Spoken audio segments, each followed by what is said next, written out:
Paul, it's been a pleasure to talk to you. Thank you very much. Thank you, Linda. I'm thrilled. Please tell me, you direct, you produce, you wrote the script of Spy, and why did you want to make a comedy spy genre movie?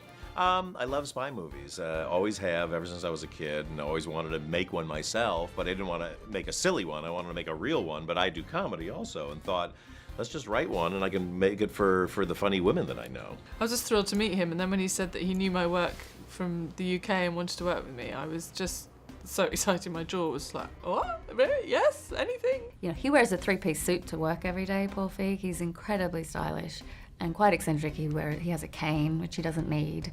So something like a spy film, I think, was really sort of carte blanche to just go all out with fashion, and yeah. I've worked with Paul before several times. Do you already know what to expect from each other? He's so fun on set, and anything goes, and it's light and easy, but you know that Paul is always watching big picture, that he really knows how to manipulate that scene to make it work into the whole puzzle. So it's kind of the best of both worlds. He has such a good eye, and he keeps it loose and light. So, and I think you feel that in his movies. I think you can feel how much fun we have making them. There's a spirit to them that I think is special. Would you say that playing for allow you to make a little fun of yourself for the previous roles you've played before? Absolutely, yeah. I think there's something good about that, you know. A lot of the movies I play, I'm very, very serious. I play these internal, sort of stoic kind of guys that never gets to express themselves much. They're always composed, and, you know, this is great to have a bit of fun and, you know, have a laugh at that in some way, yeah. Yeah, she's brilliant at her job, and she's very clever, but also one of those people who's, yeah, clever academically, but no common sense in real life. So a real goof, a real idiot. And I kind of know those people, and I like to think that we're all idiots really, and we're trying to cover it up. So hopefully people will really love Nancy. I'd say she's a very mysterious enigma. She's kind of an enigma, a little bit an aristocratic enigma. Told you to send me in there instead of Fine, and you didn't. And now Fine's dead. I'm going to fuck in. You can't. Here's what we do. I go into the face-off machine, get a whole new face. Do you have quarters? Because it costs 50 cents. Well, I gotta pay.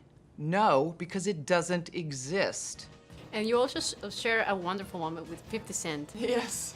Please tell me how was of the making of that scene. Yeah, it was crazy. It was like one of those days at work, you just think, is this happening? Because firstly, I'm meeting 50 Cent, which you never think would happen, and secondly, I've got to do a scene with him. Not only that, I've got to run at him and tackle him to the ground. So it was like a mad day at work. But luckily, he was very charming. He was like, do whatever. I was like, okay.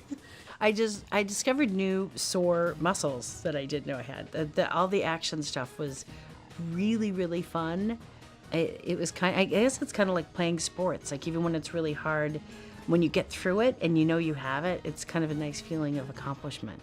And what is the best thing of playing this character and the worst? It was a little uncomfortable in the clothes and the high heels and the wig and the hairpiece. And the best thing was the clothes and the hairpiece and the high heels. And that was like what was so great and what was hard. Who else would I like to tackle to the ground? Wow, now you're asking. I don't know, I'd say 50 Cent was probably the most surreal person it could have been, so it was kind of perfect. And I really knew I wanted to have a lot of action and do a real, you know, a big spy movie, but at the same time you want to make it funny, but you don't want it to be a spoof or a parody. So you just really need to make sure everybody commits to it. You have a good script, you have a good story that has surprises in it, and then nobody treats it silly. Everybody treats it like it's a drama. You really think you're ready for the field? Damn it! Who puts a roof on a scooter? What are you, the Pope?